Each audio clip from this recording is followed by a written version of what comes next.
Hello friends, welcome to the gate excellence.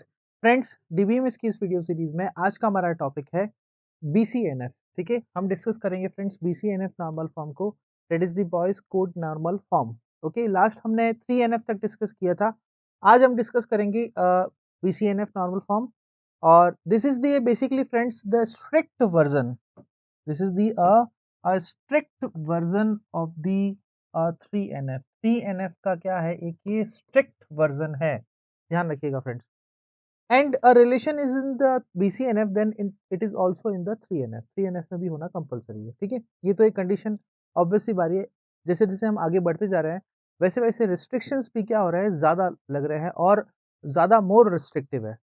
ठीक है, तो 3NF में हमने ये देखा था फ्रेंड्स कि if we have a functional dependency x tends to a, then x either x is a super key और a is a prime attribute, दोनों ही अगर एप्लीकेबल हैं, ठीक है, तो रिलेशन कैसा है, 3NF में है। ओके, ये हमने देखा था।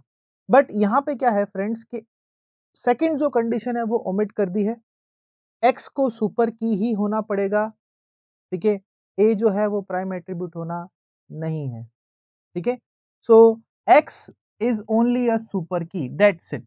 ठीक है, if a relation x tends to a have the functional dependency, then एक ही कंडीशन है यहाँ पे, x is a super key, x is a super की।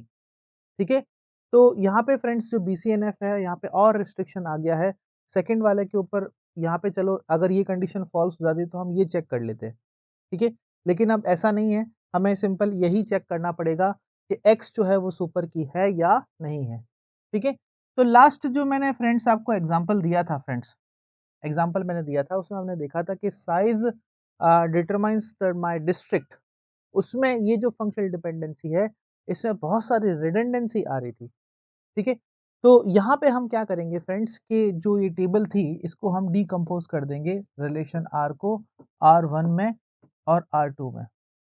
डीकम्पोज कैसे करेंगे, यहाँ पर एक होगा यहाँ पे हमारे पास में प्रोजेक्ट आईडी। ठीक है, project ID, my district district and my plot number. ठीक है, और एक रिलेशन में क्या होगा फ्रेंड्स, साइज और डिस्ट्रिक्ट, साइज एंड डिस्ट्रिक्ट। अब इस रिलेशन में साइज जो है ऑब्वियसली बात है प्राइमरी की होगी।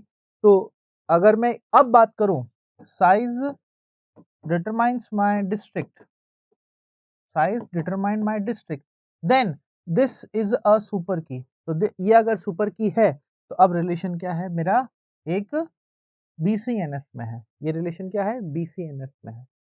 ठीक है, 3NF में तो था ही था, लेकिन BCNF में नहीं था, तो हमने यहाँ पर और रिस्ट्रिक्शन लगा दिया, क्योंकि क्या हो रहा था, रिडंडेंसी आ रही थी। क्या हो रहा था फ्रेंड्स, रिडंडेंसी आ रही थी। और एक जो फैक्टर है वो मैं आपको यहाँ पे और बताना चाहूंगा फ्रेंड्स, आप ध्यान से देखना। फ्रेंड्स, जैसा कि मैंने बोला, आपको एक बात आप पे और ध्यान रखनी है, ध्यान क्या रखनी है कि जो BCNF में जो रिलेशनशिप है, जब इस टेबल को हम डीकम्पोज करेंगे R1 और R2, अब आप ध्यान से देखें यहाँ पर कि जो साइज जो एट्रीब्यूट है वो R1 का अब पार्ट नहीं है, R1 में नहीं है मतलब।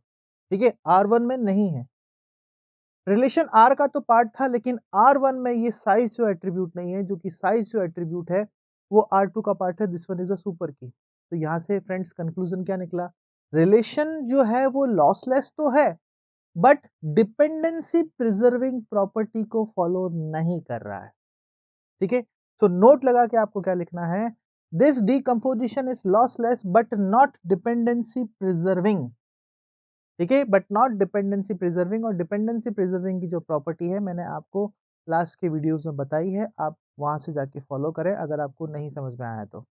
ठीक है, so this decomposition is not is a lossless, this decomposition is a lossless but not dependency preserving, because the original id fd original fd is not preserved, original fd is not preserved। ठीक है, because size is not present in the R1, जो size जो attribute है वो R1 में present नहीं है।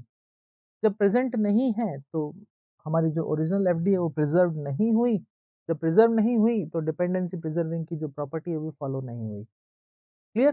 तो ये एक जो प्रॉब्लम है वो बीसीएनएफ में अराइज होती है। जो रिलेशन है वो लॉसलेस तो है बट डिपेंडेंसी प्रिजर्विंग नहीं होता है। क्लियर? तो ये बात आपको ध्यान में रखनी है। और जैसे-जैसे हम आगे बढ़ते गए friends 1NF, 2NF, 3NF, 4NF, ठीक है? वैसे-वैसे क्या होते जाएँगे, डिज़ाइन जो क्वालिटी जो रिस्ट्रिक्शंस हैं वो बढ़ते जाएँगे। ठीक है? और इनिशियल जब मैंने नॉर्मल फॉर्म स्टार्ट कराया था फ्रेंड्स, जब मैंने आपको नॉर्मल फॉर्म स्टार्ट कराया था, तो मैंने आपको बताया था कि 1NF हो या 2NF, 3NF और BCNF, ठीक है? ये 4 जो नॉर्मल फॉर्म हैं that is based on the single valued functional dependency, ठीक है? सिंगल वैल्यूड फंक्शनल डिपेंडेंसी, ठीक है? इसका मतलब क्या हो गया, x टेंड्स टू y।